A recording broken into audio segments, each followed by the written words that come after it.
यामध्ये पोलीस ठाणे लकडगंज या ठिकाणी फिर्यादी नामे देवानंद नारायण जांभुळे वय वर्ष 43 राहणार गंगाबाई घाट सुपर कॉलनी सम्राट बौद्ध विहार जवळ याने येऊन फिर्याद दिली की तो दिनांक 15/9/2025 चे साधारण सायंकाळी 8-8:30 वाजण्याच्या दरम्यान तो घरी जात असताना त्याला अज्ञात तीन त्याच्याच ओळखीच्या परंतु त्याला 3 लोकांनी अडवले. त्याच्या ओळखीचा एक व त्याच्या अन्य 3 साथीदारांनी त्याला अडवले व त्याला हातबुक्क्यांनी मारहाण केली. तसेच दगडगोट्याचा मारा करून त्याच्याजवळ जी गाडी होती MH49 BH 1636 ही ऍक्टिव्हा गाडी घेऊन पळून गेली.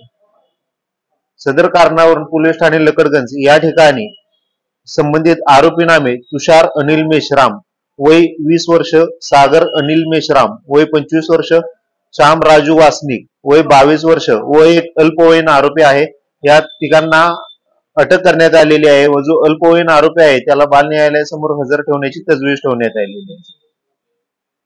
तर जो अटक आरोपी आहे यांच्यापैकी कोणाचा रेकॉर्ड आहे आणि या घटनामागे त्यांचा काय उद्देश होता काय? यामध्ये जे अटक आरोपी आहेत यामध्ये जो सागर अनिल मेश्राम आहे याच्यावर जरीपटका पोलीस स्टेशन अंतर्गत 376, 122, 498, 363 तसेच पाचपावली पोलीस स्टेशन अंतर्गत 122 चा गुन्हा दाखल आहे. असे गुन्हे दाखल आहेत. तसेच यामध्ये आरोपी नामे श्याम राजू वासनिक याच्यावर देखील 302 IPC प्रमाणे गुन्हा दाखल आहे. तर यांचा कोण ओळखीचा होता आणि मागचा काय उद्देश समोर आला होता? संबंधित आरोपी यांना अटक करण्यात आलेली आहे. या गुन्ह्यामध्ये त्याची गाडी हिसकावून घेऊन जाण्यापाठीमागे त्यांचा काय उद्देश आहे किंवा काय हे तपासात निष्पन्न होईल.